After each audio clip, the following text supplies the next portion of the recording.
Olá, eu sou o professor Emerson e nós vamos dar continuidade aos nossos estudos de Filosofia do Direito.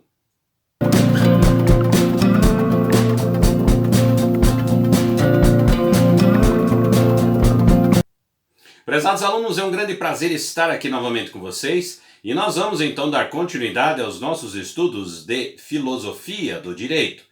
Hoje estaremos discutindo a temática O Conceito do Direito segundo a Filosofia. As contribuições do texto hoje são do professor Paulo Nader, que vai trazer informações importantíssimas para nós refletirmos mais sobre essa temática. Vamos então ao nosso primeiro slide.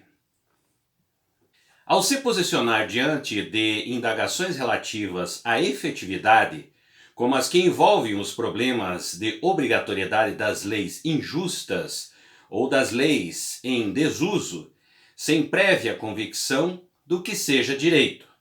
Pode-se afirmar que esse conceito, um dos mais nobres versados na filosofia do direito, uma vez alcançado pelo espírito, será diretor do pensamento e das ideias quanto a numerosas questões. Sem que o analista identifique previamente aquela noção, não poderá desenvolver, por exemplo, a sua teoria da interpretação. A resposta ao quid jus há de ser uma postura intelectual amadurecida para não ser provisória ou não se alimentar na contradição.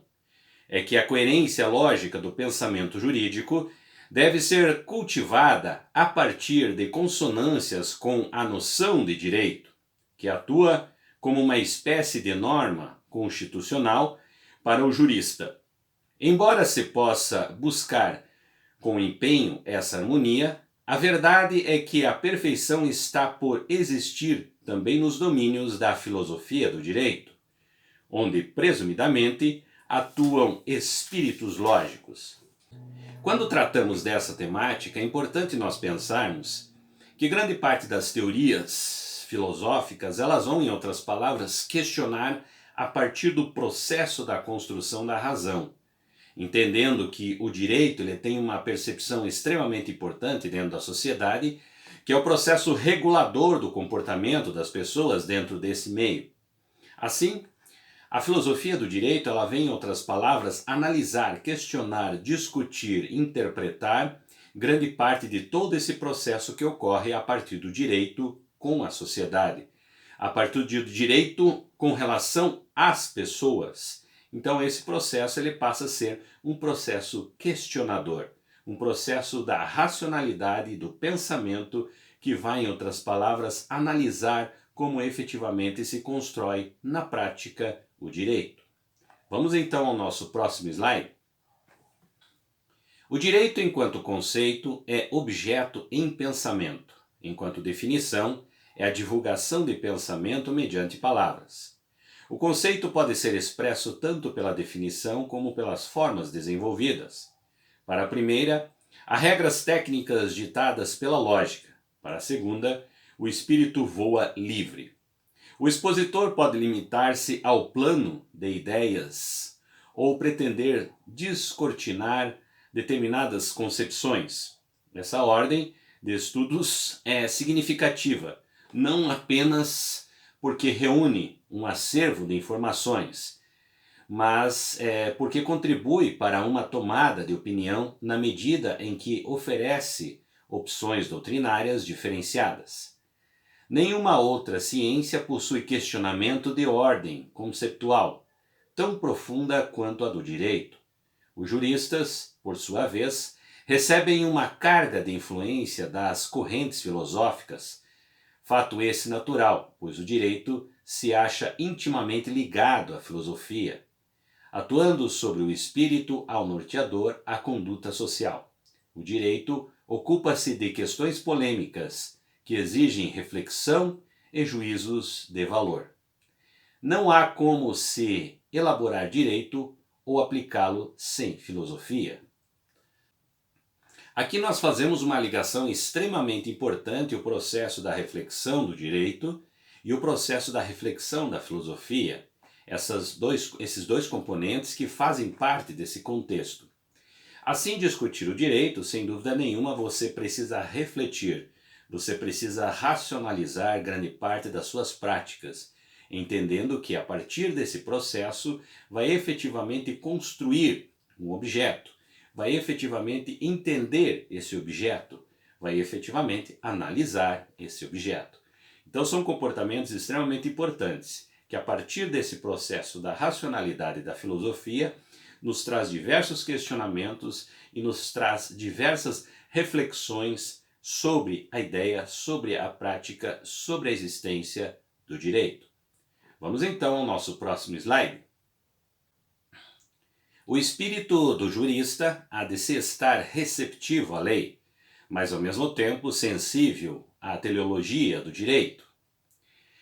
E o fim desta é sempre o bem-estar dos homens em sociedade ou a organização do Estado. Além da influência que a filosofia exerce no direito por meio de suas linhas de pensamento, há de se destacar que também o faz pela contribuição direta de alguns filósofos, que inseriram reflexões sobre o fenômeno jurídico em seus sistemas, como o fizeram Tomás de Aquino, Hegel, Kant, entre outros expoentes do pensamento filosófico. Entre as várias questões que o tema em foco apresenta, uma é de ordem preliminar, diz respeito à possibilidade de o espírito elaborar o conceito geral para o direito. Paulo Dourado de Guzmão abordou o problema, distinguindo inicialmente as correntes filosóficas que admitem o conceito universal do direito, das que se contrapõem a esse entendimento. Entre estas, situou os céticos e os agnósticos. É importante nós entendermos que dentro desse conceito da própria filosofia, nem todo o processo e a racionalidade do pensamento filosófico, bem como seus teóricos, pensam da mesma forma.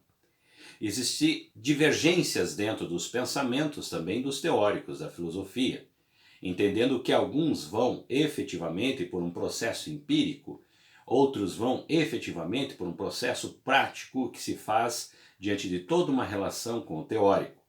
Então, entre o teórico e o empírico, nós temos também divergências entre as relações do pensamento dos teóricos, que discutem efetivamente o direito a partir da filosofia. Assim, nós temos também uma diversidade um pouco maior quando pensamos a filosofia e o direito. Então, dentro dessa linha de raciocínio, podemos perceber que nem todos pensam da mesma forma, nem todos concebem suas teorias diante de uma mesma linha de raciocínio. As divergências ocorrem também dentro desse mecanismo. Vamos então ao nosso próximo slide.